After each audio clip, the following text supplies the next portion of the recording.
Olá! Ela já fez a festa de inúmeras pessoas aqui em nossa região, sempre com muito bom gosto, criatividade e classe. Eu converso no programa de hoje com a banqueteira Marília Coelho Quiriguini Moraes, que há 21 anos é proprietária do buffet Chiara Cucina, em Itu. Bem-vinda, Marília! Oi, Mirna, muito obrigada, é um prazer estar aqui com vocês e falar um pouquinho do que a gente gosta, do que a gente faz. Obrigada. Obrigada eu pela sua presença aqui e pelos docinhos. Olha, gente, que lindo que eu ganhei. Ai, amei, Marília, muito obrigada. Espero que você se delicie.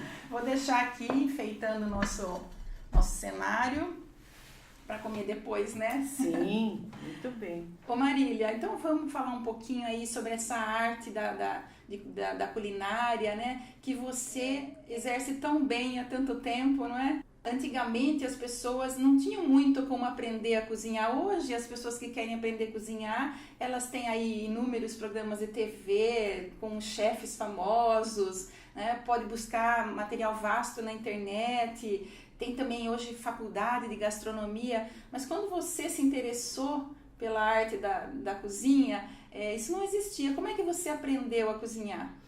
Eu aprendi a cozinhar em casa, com a minha mãe preta, que trabalhava em casa, era cozinheira, com a minha mãe, que me permitiam entrar na cozinha e fazer bolo. Com 5 anos eu aprendi a bater bolo e eu reiteradamente batia bolo. Marília. Eu tenho até as forminhas que eu batia os bolos, assava e ficava feliz da vida aquilo dando certo, né?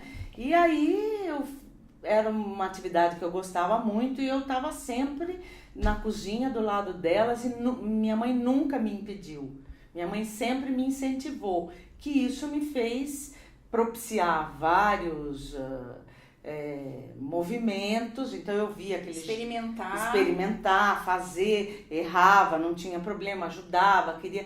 E a minha porta de entrada foi essa aí. Depois eu fui crescendo, aí eu fui tendo acesso a alguma receita, tinham livrinhos infantis que traziam receitas, então eu queria realizar, às vezes eu queria realizar até uma fotografia que eu via na revista. Você queria deixar então, queria fazer igualzinho. Então foi essa busca e esse treino que me favoreceram ter contato. Depois eu fui fazer um curso no CAD, que era o Centro de Atividade Doméstica, e do SESI, e eu era a única criança, eu tinha 11 anos. 11 anos. E só tinham senhoras, donas de casa, que iam lá para aprender. E esse foi o início. Depois cursos isolados, depois eu aprendi a ler as receitas e fui tentando interpretar. Aí eu fazia e sugeria para as pessoas da família, em reuniões de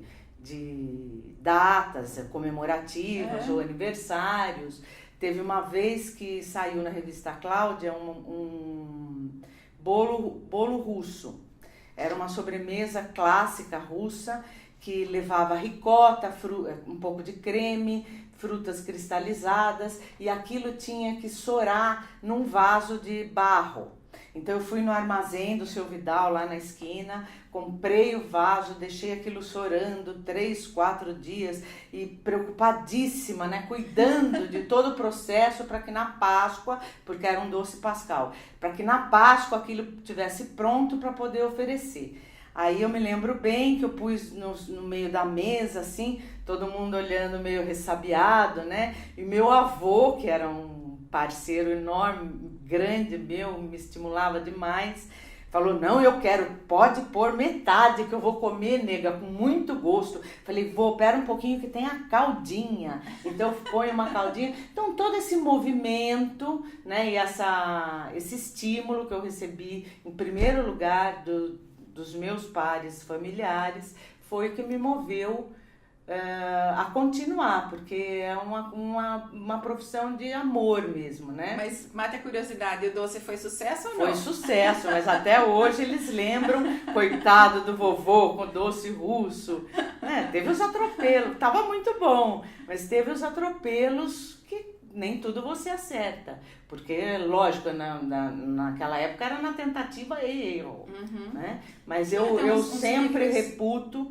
que o que me fez realmente perpetuar foi a facilitação que eu recebi da minha família.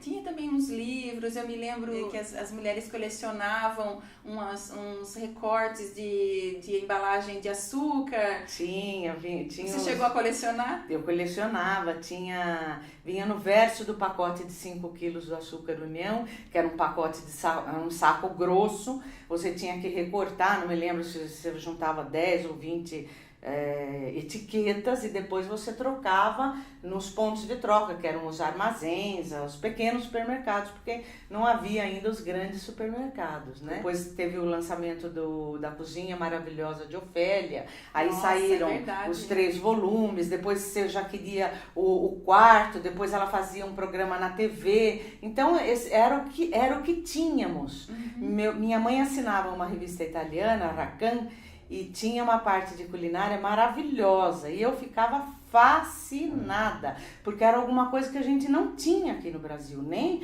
nas docerias de São Paulo, né? Então eu via aquilo, as frutas vermelhas, os doces já confeitados, eu ficava fascinada. Será que isso existe de verdade? Então era uma coisa que me instigava e que me fez buscar outras coisas. Aí com um movimento que houve na década de 80, que revolucionou a nossa gastronomia, em São Paulo começaram a aparecer coisas novas. Eu tinha lá os meus 20 anos e estudava administração, mas eu também fazia como extra os meus cursos de arte culinária, né? Marília, a gente estava falando aqui que as pessoas aprendem com os chefes famosos na TV. Qual a diferença aí entre chefe, né, chefe de cozinha e a banqueteira? A banqueteira é uma pessoa que exerce uma atividade dentro de proporcionar banquetes, confeccionar banquetes dentro de um buffet, né?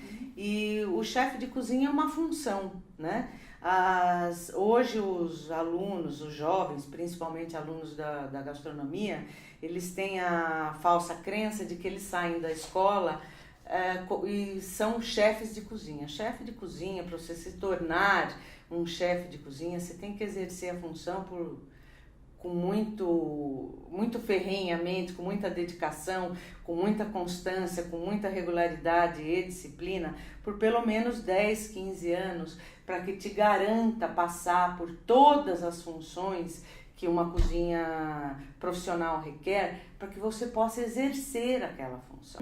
Por isso muitos desistem, porque essa glamorização que a televisão mostra, que a mídia mostra, que o marketing promove, nem sempre é verdade do lado de dentro da cozinha. Tem muito que calor, são ambientes quentes, cozinha, né? Ambientes com muito estresse, ambientes praticamente dominados pelo sexo masculino,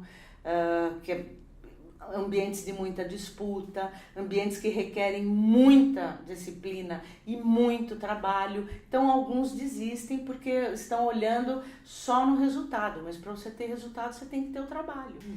Marília, você falou aí do pessoal que está saindo aí das faculdades de gastronomia. Tem alguns conselhos que você possa passar para esses futuros chefes? Eu acho assim, conselhos para um jovem chefe. Em primeiro lugar, ele tem que ser altamente intelectualizado. Ele tem que conhecer o assunto com profundidade, tem que estar sempre se reciclando, buscando, tem que fazer uma viagem, em primeiro lugar, a terra dele, para conhecer as nossas regiões, os nossos ingredientes, as nossas diversidades e como é que tudo isso se integra. De preferência, não se envolver em causas sociopolíticas aí, que esse não é o papel do chefe de cozinha. E pesquisar, ter sempre pesquisas bibliográficas, se ele quiser ter uma ascensão na profissão, né? Fazer o novo, essa renovação envolve, não é esquecer uma cozinha que existia, porque a cozinha caseira, a cozinha da avó, a cozinha de mãe, a gente tem que trazer esses cheiros. Ninguém vai valorizar uma alta gastronomia hoje, de que bandeira for, se você não sentir esse cheiro, você não tiver o reconhecimento do que você já viveu. Então, é o conhecimento. Você tem que conhecer profundamente o que é o seu. E o banqueteiro, ele se preocupa com uma coisa, com todo o serviço também, né? Com os garçons, com o atendimento. Sim, é uma moldagem de um atendimento completo, que envolve, de tudo que envolve a oferta daquela refeição, daquela festa com todo o seu encantamento.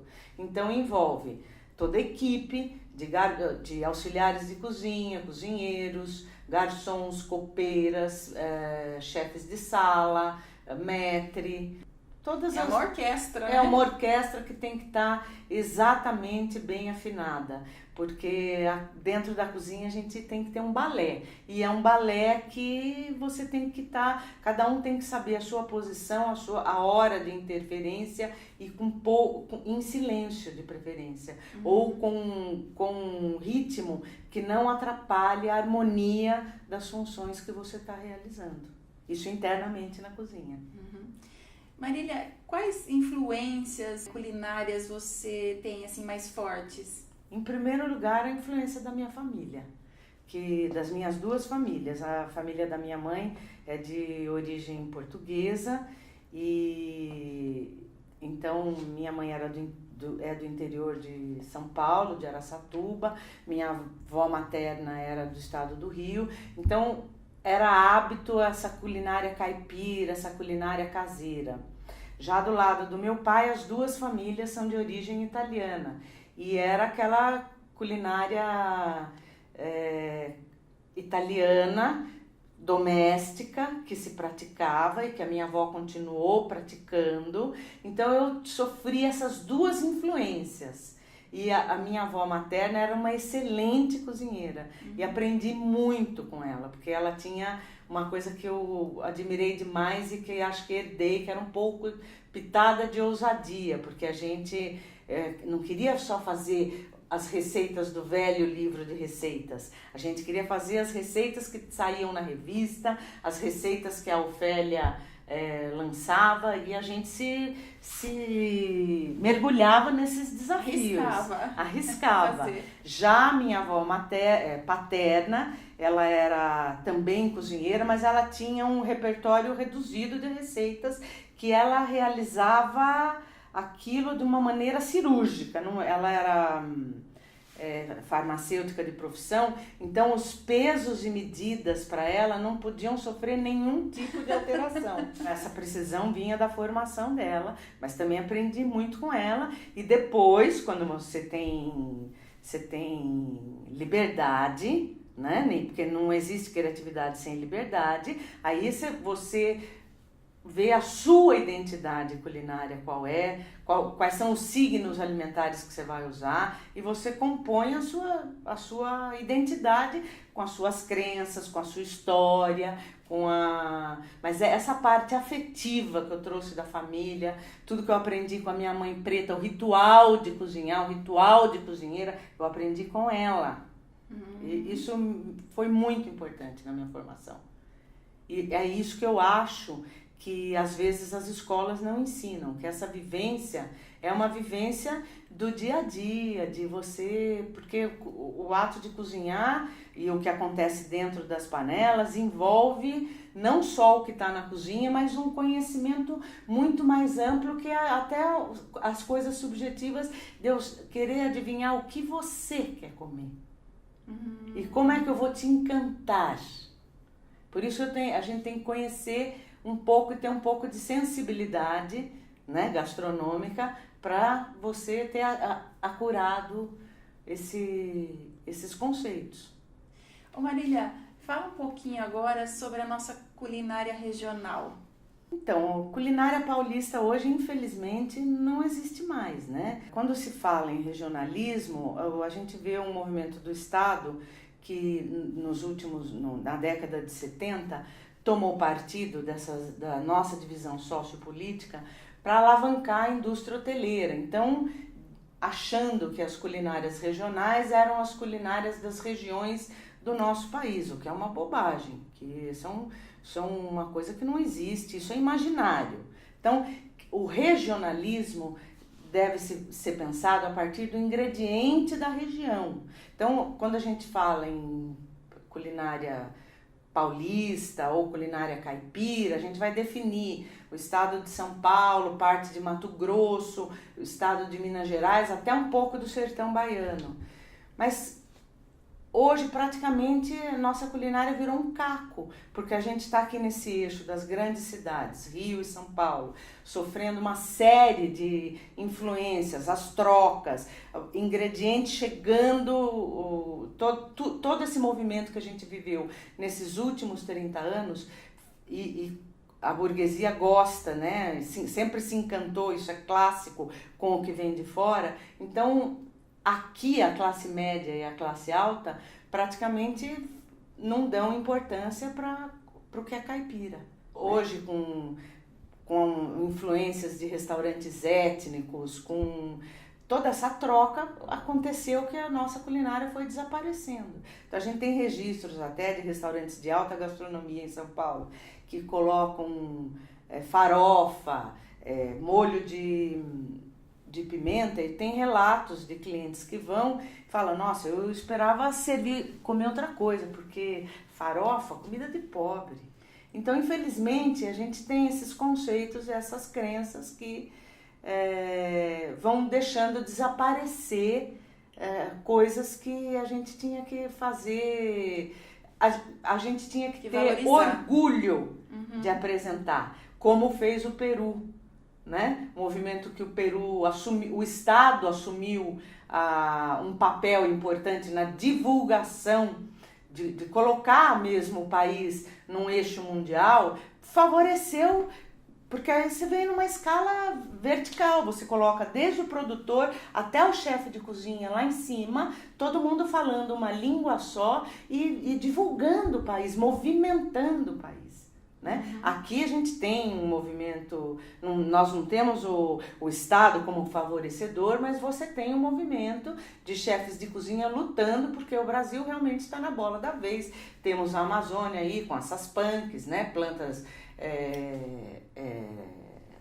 alimentares não comestíveis, pesquisas que têm que ser feitas para você modificar, criar o novo, né? Então essa renovação se dá a partir de que ingredientes temos e o que vamos fazer. E como o mundo pede coisas novas, esse é um movimento de ebulição mesmo, né? E eu acho isso muito interessante. Eu tive uma vez na Espanha, em São Sebastián, fomos a um restaurante lá e ela sabia que a gente era brasileiro e tal. Aí ela veio falar, olha, esse peixe aqui foi acabado com óleo de copaíba. Meu pai teve lá, que é o senhor Arzac, teve lá em Belém e trouxe isso, pusemos no cardápio. Então, aqui a gente tem que ter o mesmo orgulho do que é ofertado, livremente ou não, com dificuldade ou não, mas a gente tem que se valer, em primeiro lugar, do que é nosso, para a gente criar um conceito de identidade brasileira. Então, eu pratico muito, procuro praticar muito, sem vergonha de ser caipira, porque essa coisa de ser caipira é uma coisa que eu valorizo muito. Eu sou caipira paulista com muito orgulho. Eu incluo muitas coisas no meu buffet, no meu cardápio, que contem a história do nosso povo. Eu não tenho vergonha de usar nenhum ingrediente, nada não é nobre. Você valorizando o ingrediente, desafiando o ingrediente, você também se desafia.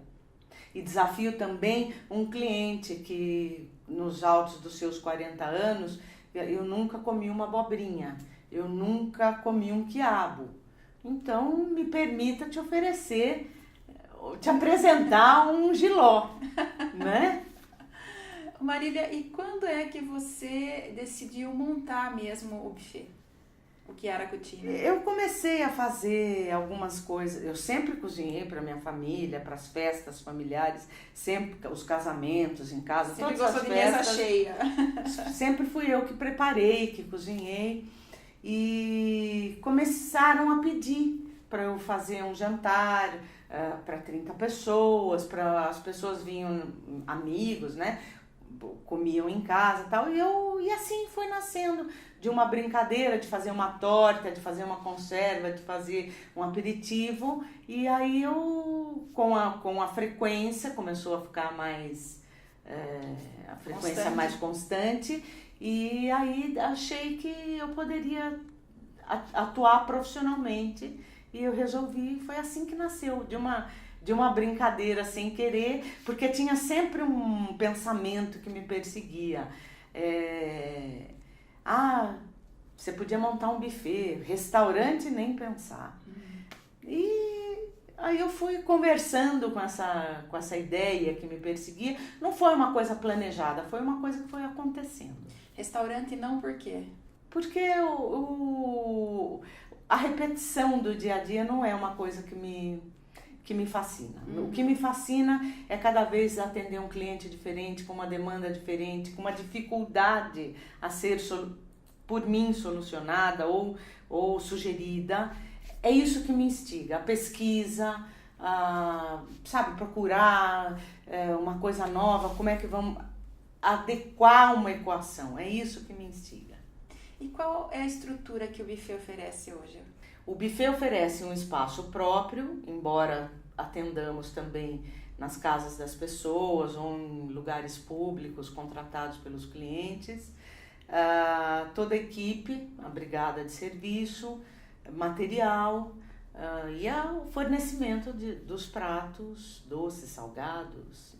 O Aracudina fica na Santa Rita, né? Na Rua Santa Rita, nós estamos numa casa tombada pelo patrimônio, que tenho muito orgulho, que é um conjunto de residencial de 2 casas que transformamos num espaço único, reformamos internamente, tem os confortos da modernidade, né? Mas é uma casa tombada pelo patrimônio, uma construção de 1890.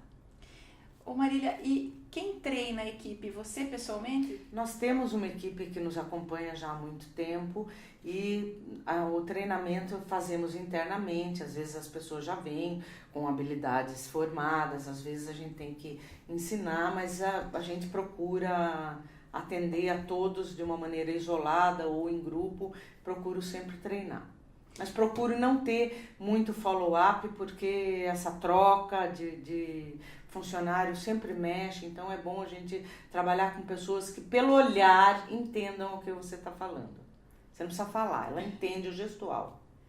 E Marília, uma curiosidade, como é que é feito, como é que você trabalha para escolher o cardápio? Porque você falou que você gosta de fazer essa escolha do cardápio, trabalhar nisso, mas como é que você escolhe as coisas? Escolhe junto com a pessoa que está contratando?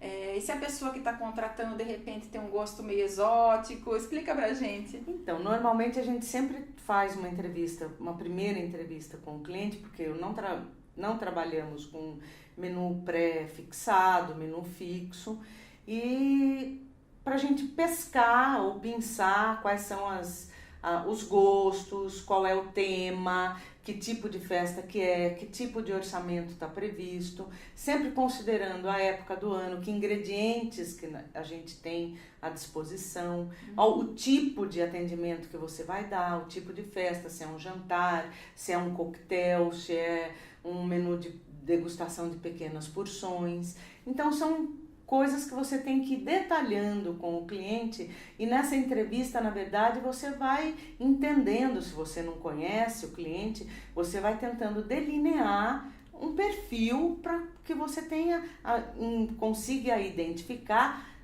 a identidade daquele cliente, os gostos, né? E como é que você vai harmonizar, com que bebida, que horário do dia que é. E às vezes você vai traçando uma rota. E normalmente a gente sempre tem que trabalhar em harmonia com o cliente.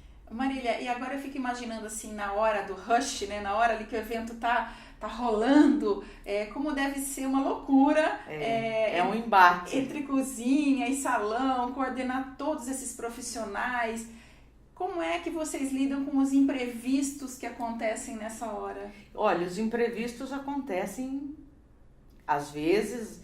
acontecem imprevistos que, embora a sua organização, a sua disciplina tenham tomado cuidados, teve outra parte que não tomou o devido cuidado e aí não em função da hora não há momento para queixa, tem que ter ação e assertividade. Então é a questão da multiplicação do molho, ou da sugestão de um molho para você multiplicar o que você vai servir, porque chegaram mais convidados do que o esperado, por exemplo, ou porque algum produto ficou inadequado, você tem que substituir com rapidez. Rapidez, constância, assertividade e profissionalismo. Aliás, isso acontece na casa da gente também, né, Sim. Marília? Às vezes você tá lá tranquila, fazendo seu almocinho e de repente chega alguém, né, uma visita de surpresa, você tem que aumentar o almoço, Pôr água no né? feijão, pôr né? água no feijão. Então, essa água no fritar feijão, uma batatinha, não é? essa água no feijão às vezes tem que surgir do modo mais inesperado possível, mas você tem que resolver, tem que resolver a questão dando o conforto que o cliente espera, que é o momento exige, um momento de alegria, de festa, de celebração, e os problemas ficarem afeitos a quem tem que organizar para resolver.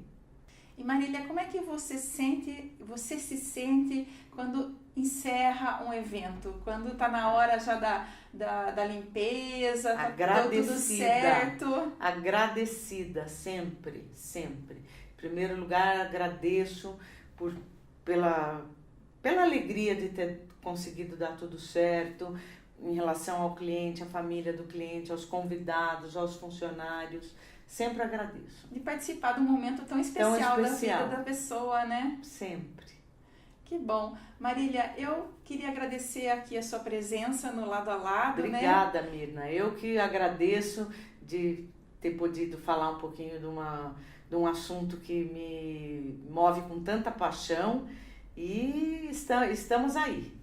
Parabéns pelo Chiara Cucina, Obrigada. 21 anos. Então, antes de finalizar, eu vou pedir para você deixar o telefone do Chiara Cucina, quem quiser entrar em contato. Ah, pois não. O telefone é 11 40 25 1693.